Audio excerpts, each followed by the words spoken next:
Good morning friends, कैसे हो आप सब लोग। चलिए आज शुरुआत करते हैं यूपीएससी आईएएस प्रीलिम्स के 2018 के क्वेश्चन पेपर की। इसका सबसे टफेस्ट पोर्शन है इकोनॉमिक्स। चलिए उसी को खोल के देख लेते हैं।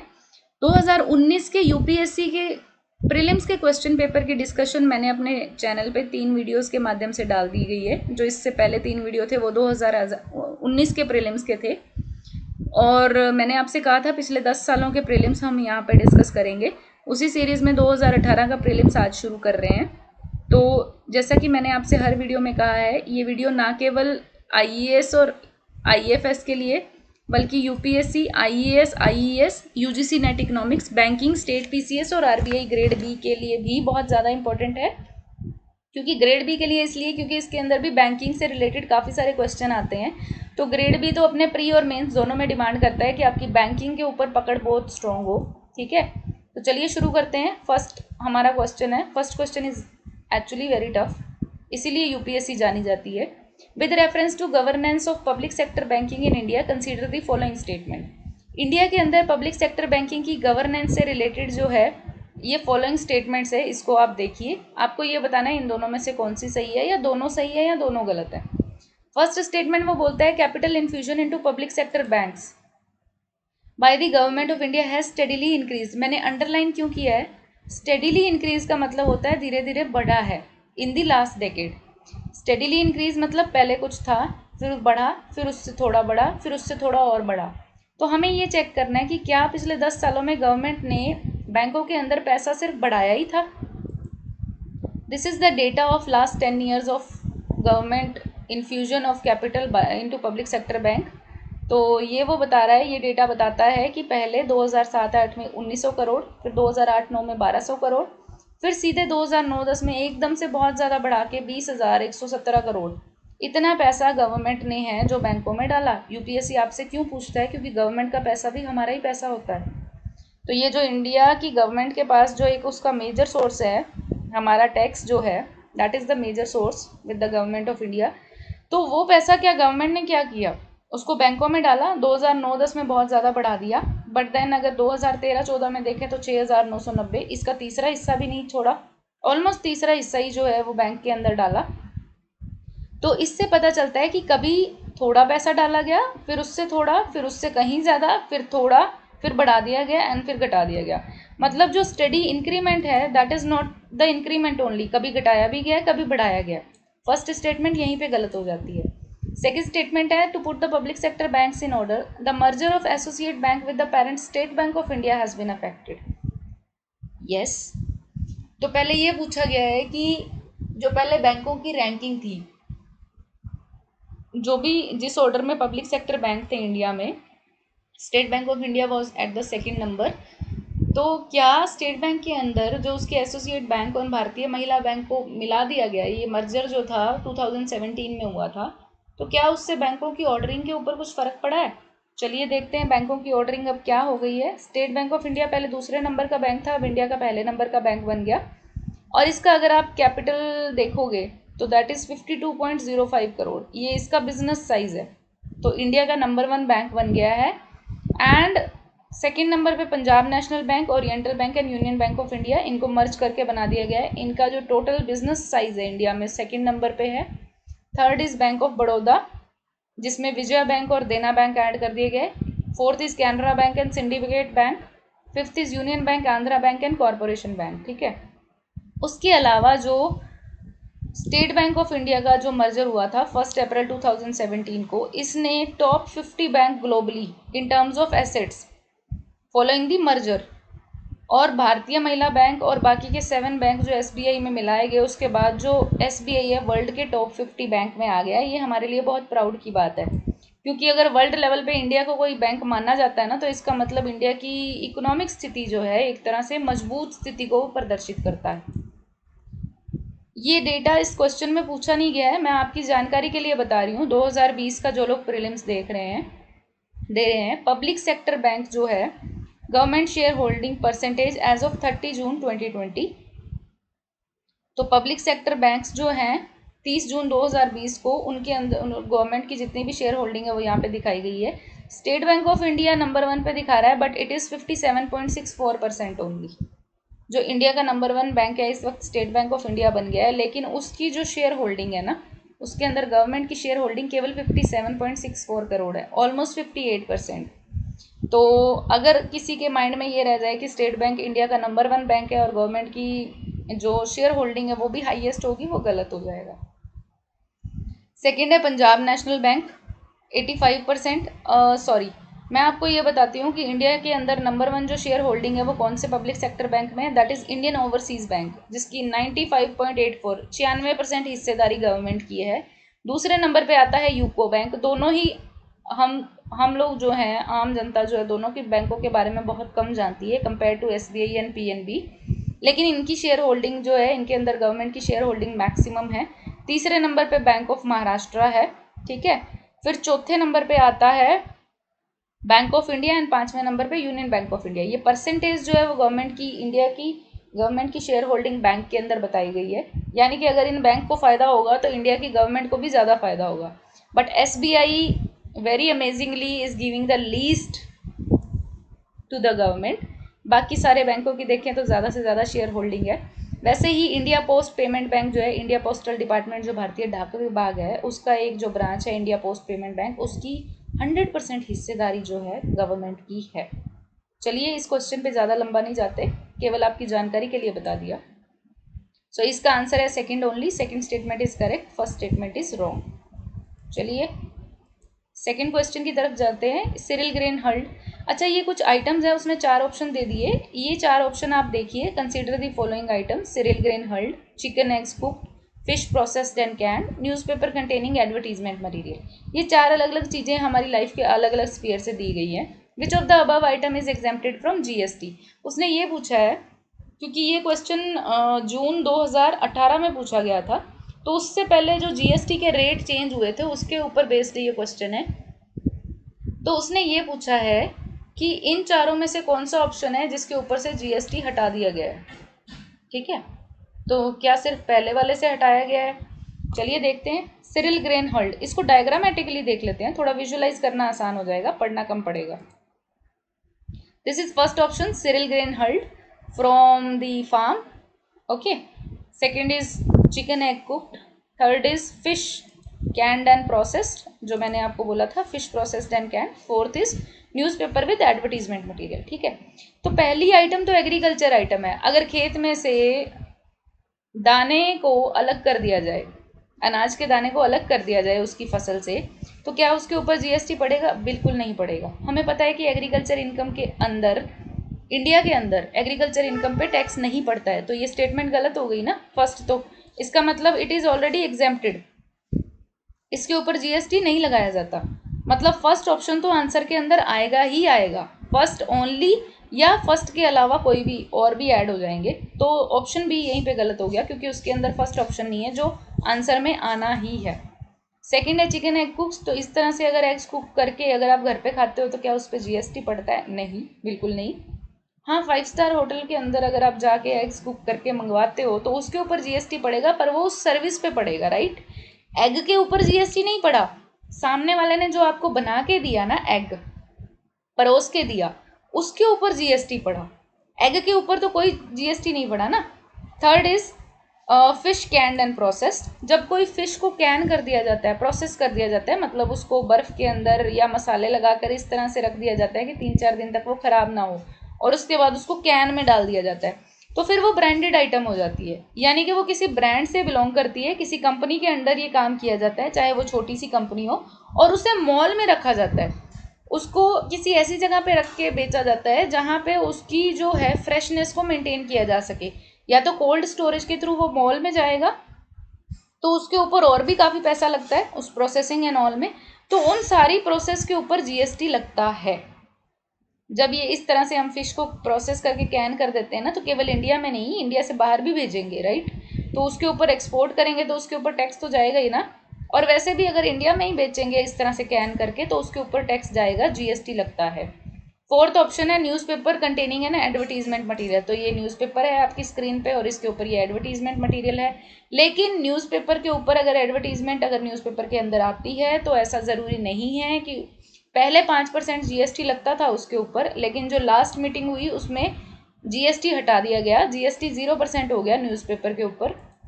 तो यानी कि पहले, दूसरे और चौथे ऑप्शन के ऊपर जो है टैक्स नहीं लगता है, जीएसटी नहीं लगता है, थर्ड पे लगता है। तो हमारा राइट आंसर होगा first, second and fourth only. इन तीनों को छूट मिल गई है जीएसटी से, बाकी फिश को जो है अभी जीएसटी लगता है।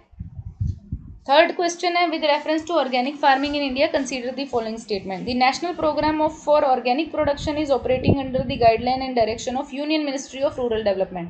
तो इसके अंदर एक, वैसे तो किसी को रटा रटाया नहीं होता है कि national programme for organic production है, उसको union ministry of rural development को देना है या कौन सी मिनिस्ट्री को देना है, ऐसी चीज़ें याद नहीं की जाती। लेकिन एक आप क्लू लगा सकते हो कि ऑर्गेनिक प्रोडक्शन के लिए जो नेशनल प्रोग्राम है, अगर प्रोडक्शन ऑर्गेनिक होगी तो ना केवल वो इंडिया में बिकेगी बल्कि एक्सपोर्ट भी की जाएगी। ऑर्गेनिक प्रोडक्शन केवल इंडिया की जनता के लिए ही नहीं है ना, इंडिया में तो चीज़ें वैसे भी मिडिल क्लास ग्रुप सस्ती खरीदता है, ऑर्गेनिक प्रोडक्ट्स महंगे होते हैं, तो वो एक्सपोर्ट क्वालिटी प्रोडक्ट होते हैं, उसको एक्सपोर्ट किया जा सकता है, ठीक है। तो it will not be under the union ministry of rural development. क्यों? क्योंकि जो रूरल डेवलपमेंट मिनिस्ट्री है ना, उसका दायरा एक्सपोर्ट करने का नहीं होगा, बट ऑर्गेनिक प्रोडक्शन को एक्सपोर्ट किया जाएगा, तो फर्स्ट ऑप्शन गलत हो जाता है। वैसे आपकी जानकारी के लिए बता दूं कि national programme for organic production जो है, जो union ministry of commerce and industry के अंडर आता है, ठीक है।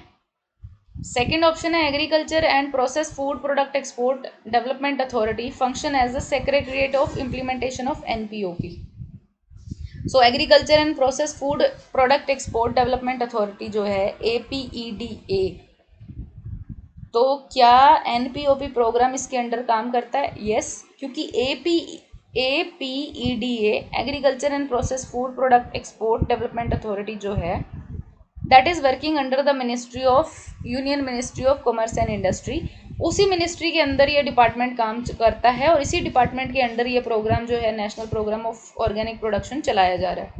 तो second option is true, Sikkim has become the India's first fully organic state, that is also true, क्योंकि ये न्यूज़ में काफ़ी बार आ चुका है, इसलिए यूपीएससी ने डाल दिया। वैसे सिक्किम 2016 में इंडिया का पहला ऑर्गेनिक स्टेट बना था, ठीक है। So this is true, statement 2 and 3 is true. तो हमारा आंसर जो होगा इसका, that is second and third only. Next question की तरफ चलती है, regarding money bill which of the following statement is not correct. तो कुछ स्टेटमेंट दे दिए हैं उसने, और वो स्टेटमेंट दिखा के ये जानना चाह रहा है कि मनी बिल के रिगार्डिंग इनमें से कौन सी स्टेटमेंट करेक्ट नहीं होगी, ठीक है। तो चलिए देखते हैं, मनी बिल के रिगार्डिंग इनमें से कौन सी स्टेटमेंट करेक्ट नहीं है, मतलब कौन सी स्टेटमेंट एक है जो करेक्ट नहीं है, बाकी तीनों करेक्ट होंगी। तो ये जानने से पहले देख लेते हैं मनी बिल के प्रोविजंस क्या क्या होते हैं, let's see. So 110 is the money bill. Money bill के अंदर जो है प्रोविजंस क्या क्या हैं। फर्स्ट है, इम्पोजिशन, एबोलिशन, रेमिशन, अल्टरेशन और regulation of any tax, which is our first statement, मतलब ये स्टेटमेंट करेक्ट होगी।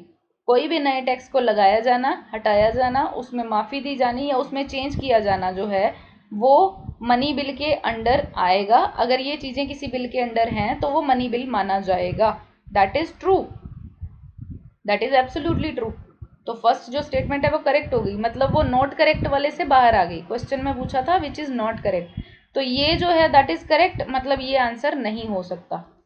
सेकेंड है, the regulation of borrowing of money और giving of any guarantee by the government of India और the amendment of law with respect to any financial obligation undertaken or to be undertaken by the government of India।